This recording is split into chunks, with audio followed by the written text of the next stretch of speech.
എല്ലാ ആൾക്കാരും ചോദിക്കുന്ന ഒരു ചോദ്യമുണ്ട്. ഹൃദയത്തിന് എന്തെങ്കിലും പ്രശ്നങ്ങൾ ഉണ്ടായി കഴിഞ്ഞാൽ എന്തൊക്കെ ഭക്ഷണങ്ങൾ കഴിക്കാം, എന്തെല്ലാം എക്സസൈസ് ചെയ്യാം, എത്രത്തോളം ഹാർഡ് വർക്ക് ചെയ്യാം എന്നെല്ലാം. ഇന്നലെ വരെ നോർമലായി നടന്നിരുന്ന ഒരു വ്യക്തി പെട്ടെന്ന് ഒരു അറ്റാക്ക് വരികയും അത് ഹോസ്പിറ്റലിൽ എത്തുകയും ഒന്നെങ്കിൽ മരുന്ന് കൊണ്ട് മാത്രം ചികിത്സ നടത്തുകയോ അല്ലെന്നുണ്ടെങ്കിൽ ആൻജിയോപ്ലാസ്റ്റി അല്ലെന്നുണ്ടെങ്കിൽ ബൈപ്പാസ് തുടങ്ങിയിട്ടുള്ള ഒരു ട്രീറ്റ്മെന്റ് കൊണ്ട് ജീവൻ തിരിച്ചു കിട്ടുകയും ചെയ്തു കഴിഞ്ഞാൽ ഇപ്പോൾ രോഗിയെ സംബന്ധിച്ചോളം അവരുടെ ബൈസ്റ്റാൻഡേഴ്സിനെ സംബന്ധിച്ചോളം അതൊരു പുതിയ അനുഭവമായിരിക്കും. അപ്പോ അവർക്ക് എന്തൊക്കെ ഭക്ഷണം കൊടുക്കാം, അവർക്ക് എന്തൊക്കെ എത്രമാത്രം ഹാർഡ് വർക്ക് ചെയ്യാം, എത്രത്തോളം എക്സേർഷൻ ചെയ്യാം എന്നുള്ളതൊക്കെ ആശങ്ക ഉണ്ടാക്കുന്ന ഒരു കാര്യമാണ്. അതുകൊണ്ട് തന്നെ മെഡിക്കൽ പ്രൊഫഷനുള്ള ആൾക്കാര് നിങ്ങളെ സഹായിക്കേണ്ട ആവശ്യകത വളരെ വളരെ ഇമ്പോർട്ടന്റ് ആണ്. അപ്പോ പലരുടെയും കേട്ടറിവുകൾ വെച്ചിട്ട് നമ്മൾ ചികിത്സ നടത്താൻ പോകരുത്. ആവശ്യമില്ലാതെയുള്ള ഉപദേശങ്ങൾ നമ്മൾ സ്വീകരിക്കരുത്. ഇപ്പോ ഹൃദയത്തിന് രണ്ട് തരത്തിൽ പ്രശ്നങ്ങൾ ഉണ്ടാകാം. ഹൃദയത്തിന്റെ പമ്പിങ്ങിന് പ്രശ്നം ഉണ്ടാവുക, അതുകൊണ്ട് ഹാർട്ട് ഫെയിലിയർ ഉണ്ടാവുക. ഇനി ഹൃദയത്തിലേക്കുള്ള കൊറോണറി ആർട്ടറീസ്, അതിന്റെ പുറമേ ഉള്ള രക്തധമനികളിൽ ബ്ലോക്ക് ഉണ്ടാവുക. അപ്പോ ഇത്തരത്തിൽ രണ്ട് തരത്തിൽ പ്രശ്നങ്ങൾ ഉണ്ടാകാം. ഇനി ഹൃദയത്തിന്റെ താളത്തിൽ വരുന്ന കാർഡിയക് അറിത്മിയാസ് പോലുള്ള പ്രശ്നങ്ങൾ ഉണ്ടാകാം. എട്രിയൽ ഫ്ലട്ടർ പോലുള്ള അല്ലെങ്കിൽ വെൻട്രിക്കുലർ ഫിബ്രിലേഷൻ പോലുള്ള, അതായത് ഹൃദയം ശരിക്കും സ്പന്ദിക്കാതെ അത് വിറയ്ക്കുന്ന ഒരു അവസ്ഥയിലേക്ക് പോയെന്നാൽ എങ്ങനെ ഇരിക്കും, ഏതാണ്ട് അതുപോലെ അതിന്റെ താളക്രമത്തിൽ പോലും വ്യത്യാസം വരുന്ന രീതിയിലുള്ള പ്രശ്നങ്ങൾ ഉണ്ടാകാം. നമ്മൾ ഒരു രക്തയോട്ടം മരവിപ്പിക്കുന്ന രീതിയിൽ നമ്മൾ ഇപ്പൊ കയ്യിലെയോ കാലിലെയോ ഒക്കെ രക്തം കുറഞ്ഞു പോയി കഴിഞ്ഞിട്ടുണ്ടെന്നുണ്ടെങ്കിൽ അത് ആ അവയവത്തിലേക്ക് രക്തയോട്ടം നിന്നു പോയെന്നാൽ അത് ഒരു ഇൻഫാർക്ഷൻ അല്ലെങ്കിൽ ഹൃദയത്തിന്റെ പേശികളിൽ നാശമുണ്ടാവുകയാണ് ഈ ഹാർട്ട് അറ്റാക്കിൽ സംഭവിക്കുക. അപ്പോൾ നമ്മൾ കേട്ടിട്ടുണ്ടാവും ഇത്ര പെർസെന്റേജ് ബ്ലോക്ക്, 90% ഒക്കെ ബ്ലോക്ക് വന്നു കഴിഞ്ഞിട്ടുണ്ടെങ്കിൽ ഹൃദയത്തിന്റെ പേശികളിലേക്ക് ബ്ലഡ് സപ്ലൈ ചെയ്യുന്ന ഒരു പ്രധാന രക്തധമനിയാണെന്നുണ്ടെങ്കിൽ അത് തീർച്ചയായിട്ടും ആ കോശങ്ങളുടെ നിർജീവാവസ്ഥയിലേക്ക് അല്ലെങ്കിൽ അതിന്റെ നാശത്തിലേക്ക് നയിക്കുകയും മയോകാർഡിയൽ ഇൻഫാർക്ഷൻ എന്ന് പറയുന്ന ഒരു പ്രശ്നം ഉണ്ടാവാം. അപ്പൊ മിക്കവാറും ആൾക്കാരൊക്കെ ഇതുപോലെ നെഞ്ചുവേദനയൊക്കെ വന്നാലും അത് ഗ്യാസ് ആണ്, അല്ലെന്നുണ്ടെങ്കിൽ എന്തെങ്കിലും മസിൽ പിടുത്തമാണ്, അല്ലെങ്കിൽ തോളുവേദനയാണ്, അത് ബാക്ക് പെയിൻ ആണ്, ഡിസ്കിന്റെ പ്രശ്നമാണ് എന്നൊക്കെ പറഞ്ഞ് ഗ്യാസിന് മരുന്ന് കുടിക്കുകയോ ഇഞ്ചിയിട്ട് വെള്ളം തിളപ്പിച്ച് കുടിക്കുകയോ ഒക്കെ ചെയ്ത് രാത്രി മുഴുവൻ അവര് വെയിറ്റ് ചെയ്ത് ചിലപ്പോ ഒരു തരത്തിലും രക്ഷയില്ലാന്ന് കാണുമ്പോഴാണ് അവര് മിക്കവാറും ഹോസ്പിറ്റലിൽ വരിക. എന്നാൽ നമ്മൾ പ്രത്യേകം ഓർക്കുക, ഇതിനൊരു ഗോൾഡൻ ടൈം പീരീഡ് ഉണ്ട്. നമ്മൾ ഇത്ര മിനിറ്റിനുള്ളിൽ ആശുപത്രിയിൽ എത്തിച്ച് അത് ECG എടുത്ത് നോക്കുക, ട്രോപ്പായി പോലുള്ള കാർഡിയാക് എൻസൈംസിന്റെ അളവ് നോക്കുക, ആവശ്യമുണ്ടെങ്കിൽ എക്കോ ടെസ്റ്റ് ചെയ്ത് നോക്കുക. ഇനി അതിന്റെ ബ്ലോക്ക് ഉണ്ടോ, എത്ര ശതമാനം ബ്ലോക്ക് ഉണ്ട്, എത്ര നമ്പർ ഓഫ് ബ്ലോക്സ് ഉണ്ട് എന്നെല്ലാം അറിയാനായിട്ടാണ് ആൻജിയോഗ്രാം എന്ന് പറയുന്ന ടെസ്റ്റ് ചെയ്യുന്നത്. അപ്പോ തീർച്ചയായിട്ടും ഇന്റർവെൻഷണൽ കാർഡിയോളജി ഡിപ്പാർട്ട്മെന്റ് ഉള്ള ഒരു ഹോസ്പിറ്റലിൽ എത്രയും വേഗം എത്തിക്കുകയും ഈ ടെസ്റ്റുകൾ ചെയ്തു നോക്കുകയും, ഇപ്പൊ നമുക്ക് തുടക്കത്തിൽ ECGയും ട്രോപ്പയും പോലുള്ള ടെസ്റ്റുകൾ ഏതെങ്കിലും ഒരു ഹോസ്പിറ്റലിൽ അടുത്തുള്ള ലാബിലോ പോയി ചെയ്യാവുന്നതാണ്. ഒരു ഡോക്ടറെ കണ്ട് അത് തീരുമാനിച്ചതിന് ശേഷം അങ്ങനെ എന്തെങ്കിലും പ്രശ്നം ഉണ്ടോ എന്ന് നോക്കിയതിന് ശേഷം അതിന് വേണ്ട പരിശോധനകൾ നടത്തി അതിന് ഉടനടി ട്രീറ്റ്മെന്റ് ചെയ്യുന്നാൽ നമുക്ക് ജീവൻ രക്ഷിക്കാൻ കഴിഞ്ഞേക്കും. അല്ല എങ്കിൽ ഹാർട്ട് അറ്റാക്ക് വന്നു കഴിഞ്ഞിട്ട് നമുക്ക് ഒരിക്കലും ഹൃദയം നല്ല അവസ്ഥയിലേക്ക് തിരിച്ചു വരാൻ പറ്റില്ല. ഹൃദയം മുടന്തി നടക്കുന്നത് പോലെ അതിന്റെ ആ ഇൻഫാക്ഷൻ സംഭവിച്ചു കഴിഞ്ഞാൽ പ്രശ്നമുണ്ടാകും. അപ്പോ നമ്മൾ ഇതിന് ശേഷം ഈ ട്രീറ്റ്മെന്റ് ഒക്കെ കഴിഞ്ഞ് അപ്പോൾ ആരോഗ്യാവസ്ഥയിലേക്ക് തിരിച്ചു വന്നു കഴിഞ്ഞതിന് ശേഷം നമ്മൾ ഗൂഗിളിലോ വാട്സാപ്പ് മെസ്സേജിലോ കിട്ടുന്ന തെറ്റായ അറിവുകളോ ഉപദേശങ്ങളോ, 10ാം ക്ലാസ് പോലും പാസ്സാകാത്ത ആൾക്കാരാണെങ്കിലും ഉപദേശത്തിന് ഫ്രീ ആയിട്ട് കൊടുക്കുന്ന കാരണം അതിന് യാതൊരു കുറവുണ്ടാവില്ല.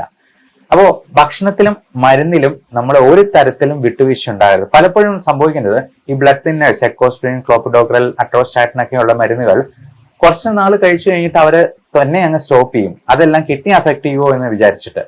വാസ്തവത്തിൽ നമ്മൾ ഇങ്ങനെ ബ്ലോക്ക് ഉണ്ടായിട്ടുള്ള ഒരാള് ഒരു കാരണവശാലും അത് ഡോക്ടറോട് ചോദിച്ചിട്ടല്ലാതെ നിർത്താൻ പാടില്ല എന്നുള്ളതാണ്. കാരണം ഇവർക്ക് വീണ്ടും ബ്ലോക്ക് ഉണ്ടാകാനുള്ള സാധ്യത വളരെ വളരെ കൂടുതലാണ്. അതുപോലെ ഭക്ഷണത്തിൽ ഉള്ള പ്രത്യേകതകൾ നമ്മൾ നിഷ്കർഷകൾ വെക്കേണ്ടത് മെയിനായിട്ടും ഉപ്പിന്റെ അളവ് പരമാവധി നമ്മൾ കുറച്ച് ഉപയോഗിക്കുക എന്നുള്ളതാണ്. പ്രത്യേകിച്ചും BP, കൊളസ്ട്രോൾ പോലുള്ള പ്രശ്നങ്ങൾ ഉണ്ടാക്കാതെ അത് നിയന്ത്രിച്ച് നിർത്താനായിട്ട് നമ്മൾ തീർച്ചയായിട്ടും BPയുടെയും കൊളസ്ട്രോളിന്റെയും മരുന്നുകൾ കൃത്യമായിട്ട് കഴിക്കുകയും വേണം. ഉപ്പിന്റെ അളവ് അത് ഇത്ര ഗ്രാം കുറച്ചെന്നാൽ പോലും അതിൽ കൃത്യമായിട്ട് അതിൽ BP കൺട്രോൾ വരാം എന്നുള്ളതാണ്. അതുപോലെ പൊട്ടാസ്യത്തിന്റെ അളവ് ഒത്തിരി കൂടിപ്പോയെന്നാൽ കാർഡിയാക് റിതം അബ്നോർമാലിറ്റീസ് ഉണ്ടാകും, അറിത്മിയാസ് ഉണ്ടാകും. പൊട്ടാസ്യം കൂടിപ്പോയി കഴിഞ്ഞാൽ ഇപ്പൊ നമ്മുടെ നാട്ടിലൊക്കെ ഒരു സ്ഥിരം കാഴ്ചയാണ്, ക്ഷീണം വന്നു കഴിഞ്ഞാൽ ഉടനെ തന്നെ കരിക്കും വെള്ളം കൊടുക്കും.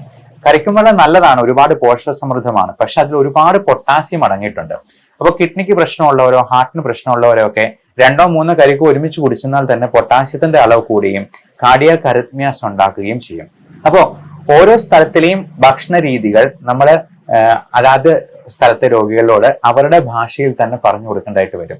അതുപോലെ അവർക്ക് കഴിക്കാൻ കിട്ടുന്ന സാധനങ്ങൾ എന്തൊക്കെയാണ്, അവരുടെ സാഹചര്യങ്ങൾ എന്തൊക്കെയാണെന്ന് നോക്കി വേണം അത് പറഞ്ഞു കൊടുക്കാൻ. ചിലർക്ക് ഉണക്കമീൻ ഭയങ്കര ഇഷ്ടമാണ്, ചിലർക്ക് പപ്പടം ഭയങ്കര ഇഷ്ടമാണ്. ഇതിലൊക്കെ ഒരുപാട് തരത്തിലുള്ള ഉപ്പ്, ലവണ പദാർത്ഥങ്ങൾ അടങ്ങിയിട്ടുണ്ട്. മാത്രമല്ല ഈ ഉണക്കമീൻ ഉണ്ടാക്കുന്നത് വളരെ മലിനമായ സാഹചര്യങ്ങളാണ്. അതിലെ വെള്ളമൊക്കെ എന്ന് പറഞ്ഞാൽ വളരെ മലിനമായിട്ടുള്ള ചീഞ്ഞ മീനൊക്കെ ആയിരിക്കും നമ്മൾ ഈ ഉപ്പിട്ട് ഉണക്കി വെച്ച് ഉപയോഗിക്കുന്നത്. അങ്ങനെയുള്ള സാധനങ്ങൾ കഴിക്കുന്നത് നമുക്ക് ഹൃദയത്തിന് മാത്രമല്ല എല്ലാ തരത്തിലും പ്രശ്നങ്ങൾ ഉണ്ടാക്കും എന്നുള്ളത് പ്രത്യേകം മനസ്സിലാക്കിയിരിക്കണം. അതേപോലെ തന്നെ നമ്മൾ ഈ ധാന്യാഹാരങ്ങൾ കഴിക്കുമ്പോൾ എപ്പോഴും നല്ല പോളിഷ്ഡ് ആയിട്ടുള്ള റൈസ് കഴിക്കുന്നതിന് പകരം നല്ല രീതിയിൽ തവിടടങ്ങിയിട്ടുള്ള പാലക്കാടൻ മട്ട പോലുള്ള ചുവന്ന അരി കഴിക്കാനായിട്ട് നോക്കുക. അതുപോലെ ഈ മില്ലറ്റ്സ് വിഭാഗത്തിൽപ്പെടുന്ന നല്ല തവിടുള്ള തരത്തിലുള്ള ധാന്യങ്ങളിലേക്ക് മാറുന്നത് കൂടുതൽ നല്ലതായിരിക്കും. അത് പോഷക സമൃദ്ധമാണ്. ഇപ്പൊ മില്ലറ്റ്സ് വിഭാഗത്തിൽപ്പെടുന്ന റാഗി, ചോളം തുടങ്ങിയ തിന പോലുള്ളതൊക്കെ നമ്മൾ അത് പക്ഷികൾക്ക് കൊടുക്കുന്നതൊക്കെയാണെന്ന് പറഞ്ഞ് കളിയാക്കും. പക്ഷെ ഇന്ന് എല്ലാവർക്കും അറിയാം വളരെ പോഷക സമൃദ്ധമായിട്ടുള്ള മില്ലറ്റ്സ് നമുക്ക് അത് സ്നാക്സ് ആയിട്ടുള്ള ബിസ്ക്കറ്റ് ആയിട്ടുള്ള രൂപത്തിൽ വേണമെങ്കിലും കിട്ടും. അതുപോലെ ഫൈബർ കണ്ടന്റ് നല്ല കൂടുതലാക്കാൻ വേണ്ടി ഇപ്പോ നല്ല പച്ചക്കറികളും പഴങ്ങളും അധികം മധുരമില്ലാത്ത ഫ്രക്ടോസ് കണ്ടന്റ് ഒരുപാട് നമ്മൾ കൂടിയുള്ള ഫ്രൂട്ട്സ് കഴിക്കുമ്പോഴത്തേക്കും ഷുഗർ കൂടാനുള്ള സാധ്യതയുണ്ട്. ഡയബറ്റിസ് എന്ന് പറയുന്നത് അതുകൊണ്ട് തന്നെ അറ്റാക്കിന്റെ റിസ്ക് 5 ടൈംസ് എങ്കിലും കൂടുകയാണ് ചെയ്യുന്നത്. അപ്പോൾ പ്രമേഹവും BP-യും കൊളസ്ട്രോളും ഒക്കെ നല്ല കൃത്യമായ കൺട്രോളിൽ കൊണ്ടുവരാനായിട്ട് ശ്രദ്ധിക്കുക. വറുത്തത് പൊരിച്ചത് പരമാവധി ഒഴിവാക്കുക. ഇനി ഷാലോ ഫ്രൈ ആയിട്ടുള്ളതാണെങ്കിലും പിന്നെയും കുഴപ്പമില്ല. ഡീപ് ഫ്രൈ ആയിട്ടുള്ള മുക്കി പൊരിച്ചിട്ടുള്ള സാധനങ്ങൾ, നമ്മൾ മീനൊക്കെ മുക്കി പൊരിച്ചിട്ടുള്ള സാധനങ്ങൾ കഴിക്കുക, പഴംപൊരി പോലുള്ള സാധനങ്ങൾ, വട, ഇതെല്ലാം ഒരുപാട് നല്ല തരത്തിലുള്ള എണ്ണ അബ്സോർബ് ചെയ്തിട്ടുള്ളതാണ്. അത് ഒരുപാട് കാലറി കൂട്ടുകയും അത് തന്നെ നമുക്ക് ഒത്തിരി പ്രശ്നങ്ങൾ ഉണ്ടാക്കുകയും ചെയ്യും. അതുപോലെ പാലിന്റെ ഉപയോഗം, നമ്മൾ ഒരുപാട് തരത്തിൽ പാല് അലർജി ഉണ്ടാക്കുന്നവരുണ്ട്. ലാക്ടോസ് ഇൻടോളറൻസ് ഒരുപാട് പേർക്കുണ്ട്. നമുക്കറിയാം പശുക്കുട്ടി തന്നെ ഒരു പ്രായം കഴിഞ്ഞിട്ട് അമ്മയുടെ അടുത്ത് പാല് കുടിക്കാൻ ചെന്നിട്ടുണ്ടെങ്കിൽ പശു തൊഴിച്ചു വിടും.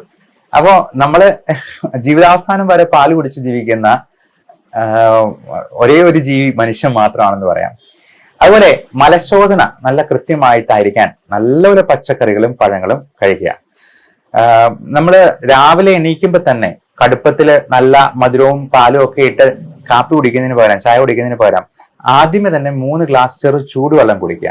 നമ്മൾ ഒരുപാട് കോൺസ്റ്റിപ്പേറ്റ് ചെയ്യുമ്പോൾ, ഒരുപാട് മലം പോകാനായിട്ട് സ്ട്രെയിൻ ചെയ്യുമ്പോൾ അത് തന്നെ ഹൃദയത്തിന് പോലും പ്രശ്നങ്ങൾ ഉണ്ടാക്കുന്നുണ്ട്.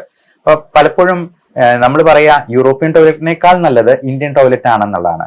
അല്ലെങ്കിൽ ഇഷ്ടിക വെച്ചിട്ട് കാലൊന്ന് പൊക്കി വെക്കാൻ പാകത്തിന് നമ്മളുള്ള സൗകര്യം പ്രായമായവർക്കൊക്കെ ചെയ്തു കൊടുക്കുക.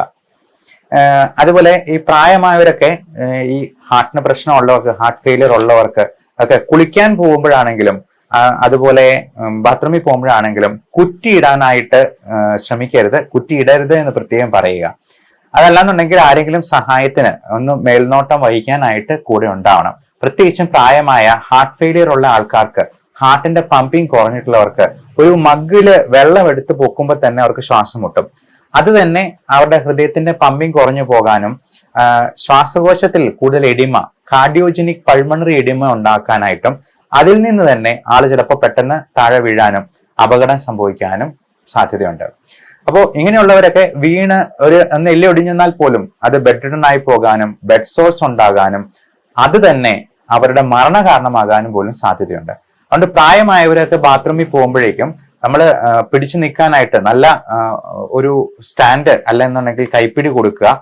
അതേപോലെ നല്ല ഗ്രിപ്പുള്ള തറ, ടൈൽസ്, ഈ മിനിക്കം ഉള്ള സാധനങ്ങൾ ഉപയോഗിക്കാതെ അങ്ങനെയുള്ളവർക്ക് പ്രത്യേകമായിട്ടുള്ള ഗ്രിപ്പുള്ള ഷീറ്റ് ഇട്ട് കൊടുക്കുകയോ ആരെങ്കിലും അതിനെ സഹായിക്കുകയോ ചെയ്യേണ്ടത് വളരെ വളരെ അത്യാവശ്യമാണ്. അതുപോലെ കുളിക്കുമ്പോഴാണെങ്കിലും ഒരു പ്ലാസ്റ്റിക് കസേര ഇട്ട് ഇരുന്നുകൊണ്ട് കുളിക്കാനായിട്ട് ശ്രദ്ധിക്കുക. നമ്മൾ ടോയ്ലറ്റിൽ പോകുമ്പോഴാണെന്നുണ്ടെങ്കിലും ഒരാളെ സഹായിക്കാനായിട്ട് നിന്ന് കൊടുക്കുക. നമ്മൾ ഒറ്റ കൈ കാലയിൽ ബാലൻസ് ചെയ്തുകൊണ്ട് അടിവസ്ത്രം ഇടാനായിട്ടോ അല്ലെങ്കിൽ നമ്മൾ ഡ്രസ്സ് ഇടാനായിട്ടോ ഒക്കെ ശ്രമിക്കരുത്. അങ്ങനെ ചെയ്യുമ്പോഴത്തേക്കും ബാലൻസ് തെറ്റി താഴെ വിടാനുള്ള സാധ്യതയുണ്ട്. അപ്പൊ ഇങ്ങനെയുള്ളവർക്കൊക്കെ ഇപ്പൊ നമ്മൾ 6ഉം 60ഉം ഒരുപോലെ എന്ന് പറയുന്നത് പോലെ നമ്മൾ ഇത്രയും പ്രായമായവരെ നമ്മളൊരു കൊച്ചുകുട്ടിയെ പോലെ തന്നെ പരിചരിക്കണം എന്നുള്ളതാണ്. അവര് ഇപ്പം സോപ്പ് തറയിലുണ്ടെങ്കിലോ അല്ലെന്നുണ്ടെങ്കിൽ ഒന്ന് ബാലൻസ് തെറ്റിപ്പോയെന്നാലോ താഴെ വീഴും. താഴെ വീണെന്നാൽ ഉറപ്പായിട്ടും ഒരു ഫ്രാക്ചർ ഉണ്ടാകും. ഒരു ലോങ് ബോൺ ഫ്രാക്ചർ ഉണ്ടായെന്നാൽ ഉറപ്പായിട്ടും അത് മരണത്തിലേക്ക് നീളാനായിട്ടുള്ള എല്ലാ സാധ്യതകളും ഉണ്ട്. കാരണം അത് ബെഡ് റിഡൺ ആയിട്ട് അത് പിന്നെ ബെഡ് സോർ ആകും, അതിന്റെ കോംപ്ലിക്കേഷൻ ഉണ്ടാകും, തുടങ്ങിയവ എല്ലാം കൊണ്ട് ഈ പറഞ്ഞ കോംപ്ലിക്കേഷൻസ് ഉണ്ടാകാം. അതുപോലെ ബൈപ്പാസ് സർജറി കഴിഞ്ഞവർക്ക്, ആൻജിയോപ്ലാസ്റ്റി കഴിഞ്ഞവർക്ക്, ഇപ്പം ICU വെന്റിലേറ്ററിലൊക്കെ കിടക്കേണ്ടി വന്നിട്ടുള്ളവർക്ക് ഫിസിയോതെറാപ്പിയും ഇതിന്റെ റീഹാബിലിറ്റേഷൻ പ്രൊസീജിയറും വളരെ വളരെ പ്രധാനമാണ്. ഇപ്പം എല്ലാവർക്കും സംശയമാണ് എപ്പോഴാണ് ഇനി ജോലിക്ക് പോകാൻ പറ്റുക എന്നുള്ളത്. 50-60 വയസ്സൊക്കെ കഴിഞ്ഞിട്ടുള്ളവർക്ക് ഇപ്പം ആൻജിയോപ്ലാസ്റ്റി കഴിഞ്ഞാൽ 2 ദിവസം കഴിയുമ്പോൾ തന്നെ ഡിസ്ചാർജ് ചെയ്യും. പക്ഷേ നമ്മൾ ആൻജിയോപ്ലാസ്റ്റി കഴിഞ്ഞിട്ടും നമ്മൾ കുറച്ച് ആഴ്ചകൾ കഴിയുന്നത് വരെയെങ്കിലും നമ്മൾ അത് ആ റീഹാബിലിറ്റേഷൻ പ്രൊസീജിയറും എല്ലാം കറക്റ്റായിട്ട് നടത്തുകയും ശാസ്ത്രീയമായിട്ടുള്ള നിർദ്ദേശം അനുസരിച്ച് അതിനുള്ള എക്സസൈസുകൾ പതിയെ നടത്തുക. അത് നടക്കുന്ന ജോലികൾ പിന്നെ അതിനുശേഷം സ്റ്റെപ്പ് പതുക്കെ കയറുക, ലളിതമായ വ്യായാമങ്ങളിൽ നിന്ന് തുടങ്ങുക. അങ്ങനെ അത് റൊട്ടീനായിട്ട് അത് ചെയ്ത് പതിയെ കൂട്ടിക്കൊണ്ടുവന്ന് പഴയ ആരോഗ്യത്തിലേക്കും ജീവിതത്തിലേക്കും തിരിച്ചു പോകാനായിട്ട് നമുക്ക് ശ്രമിക്കാം. സാധാരണക്കാരന് മനസ്സിലാവുന്ന ഭാഷയിൽ തന്നെ അത് പറഞ്ഞു കൊടുത്ത് രോഗിയുടെ ബൈസ്റ്റാൻഡേഴ്സും കൃത്യമായിട്ട് കൂടെ നിന്ന് അത് ചെയ്യുക. പിന്നെ ഇതുപോലുള്ള ഇൽനെസ് ഒക്കെ ഒരുപാട് ഡിപ്രസിംഗ് ആണ്. ഈ മെന്റൽ സ്ട്രെസ് കൂടുന്നത് തന്നെ അപ്പൊ ആൾക്ക് ജോലിക്ക് പോകാൻ പറ്റുന്നില്ല, എന്തെങ്കിലും കടബാധ്യതകളോ EMI അടയ്ക്കാനോ ഒക്കെ ഉണ്ടെന്നുണ്ടെങ്കിൽ ജോലിക്ക് പോകാൻ പറ്റാത്തതിന്റെ ടെൻഷൻ ഒരു ഭാഗത്ത്, പൈസ ചിലവാകുന്നു എന്നുള്ളതിന്റെ വേറൊരു ടെൻഷൻ, പിന്നെ ഉറക്കമില്ലായ്മ, മരുന്നുകളൊക്കെ കഴിക്കേണ്ടി വരുന്നു എന്നുള്ളതിന്റെ ഒരു ഡിപ്രഷൻ വേറെ. അപ്പോൾ ഇങ്ങനെയുള്ള കാര്യങ്ങളൊക്കെ കൊണ്ട് തന്നെ ഈ സ്ട്രെസ് ഫാക്ടർ കൂട്ടുകയും ഇത് ഓക്സിഡേറ്റീവ് സ്ട്രെസ് തന്നെ ഫ്രീ റാഡിക്കൽസിന്റെ പ്രവർത്തനം ഉണ്ടാക്കുകയും അത് തന്നെ കൂടുതൽ BP-യും ഷുഗറും കൊളസ്ട്രോളും ഒക്കെ കൂടാനും വീണ്ടും അറ്റാക്ക് ഉണ്ടാകാനും ഒക്കെ കാരണമാകാറുണ്ട്. അതുകൊണ്ട് ഇങ്ങനെ മെന്റൽ സ്ട്രെസ് ഉണ്ടാകുമെന്ന് കണ്ടറിഞ്ഞ് അവർക്ക് ഇച്ചിരി ദേഷ്യമൊക്കെ കൂടുതലായിരിക്കും, അഡ്ജസ്റ്റ് ചെയ്യാനൊക്കെ ഇച്ചിരി ബുദ്ധിമുട്ടായിരിക്കും. അപ്പൊ അത് കണ്ടറിഞ്ഞ് പെരുമാറുക എന്നുള്ളത് കുടുംബത്തിലെ മറ്റ് അംഗങ്ങളുടെയും ഉത്തരവാദിത്തമാണ്. അവരുടെയും കൂടെ സഹകരണം ഉണ്ടെങ്കിലേ നമുക്ക് രോഗിയെ പൂർണ്ണ ആരോഗ്യത്തിലേക്ക് തിരിച്ചു കൊണ്ടുവരാനായിട്ട് കഴിയുള്ളൂ. അപ്പോൾ ഇങ്ങനെയുള്ള ഹൃദയത്തിന്റെയും ശ്വാസകോശത്തിന്റെയും functioning, heart and lungs are made for each other എന്നാണ് പറയാ. ഇതിന് രണ്ടിന്റെയും പ്രവർത്തനം ഒരുമിച്ച് വന്നാൽ മാത്രമേ നമുക്ക് നല്ല രീതിയിൽ ഡെയിലി ആക്ടിവിറ്റീസ് ചെയ്യാൻ പറ്റുള്ളൂ. അതുപോലെ ഹൃദയത്തിന് ഒരു പ്രശ്നം വന്നാൽ അത് ശ്വാസകോശത്തെ അഫക്ട് ചെയ്യും. കാർഡിയോജനിക് പൾമണറി എഡിമ എന്ന് പറയുന്നത് അത് തന്നെയാണ്. അപ്പം ഭാര്യ ഭർത്താക്കന്മാരെ പോലെ മെയ്ഡ് ഫോർ ഈച്ച് ആയിട്ടുള്ള ഈ 2 അവയവങ്ങളെയും നമ്മൾ വളരെയധികം കരുതലോടെ നമ്മൾ കാത്തു സൂക്ഷിക്കണം. അല്ല എന്നുണ്ടെന്നുണ്ടെങ്കിൽ ഒരെണ്ണം പ്രവർത്തനം നിർത്തിയെന്നാൽ മറ്റേതിനെയും കാലക്രമേണ അത് അഫക്ട് ചെയ്യും. മരണം സംഭവിക്കുന്നതിന്റെ പ്രൈമറി കോസ് 90% ഡെത്തും കാർഡിയോ പൾമണറി അറസ്റ്റ് കൊണ്ടാണ്. ബാക്കി 10% മാത്രമാണ് ബ്രെയിൻ ഡെത്ത് കൊണ്ടുണ്ടാകുന്നത്. ബ്രെയിൻ ഡെത്ത് സംഭവിച്ചിട്ടുള്ള ഓർഗൻസ് ആണ് നമ്മൾ ഡൊണേറ്റ് ചെയ്യാനായിട്ട് ഓർഗൻ ട്രാൻസ്പ്ലാന്റേഷന് വേണ്ടി ഉപയോഗിക്കുക. 90% കാർഡിയോ പൾമണറി അറസ്റ്റ് എന്നുള്ളതാണ് പ്രൈമറി കോസ് ഓഫ് ഡെത്ത് ആയിട്ട് ഡോക്ടർമാരാണെങ്കിലും ഡെത്ത് സർട്ടിഫിക്കറ്റിൽ എഴുതുക. അപ്പോ ഇതിന്റെ 2 അവയവങ്ങളുടെയും ആരോഗ്യം സംരക്ഷിച്ചു നിർത്തുക. Health is a biggest luxury in life. എല്ലാവർക്കും നല്ല ആരോഗ്യം ഉണ്ടാവട്ടെ. Love and regards doctor Bipin Jose, Pulma medical centre, Pala, Kanjirappally and Sultan Bathery.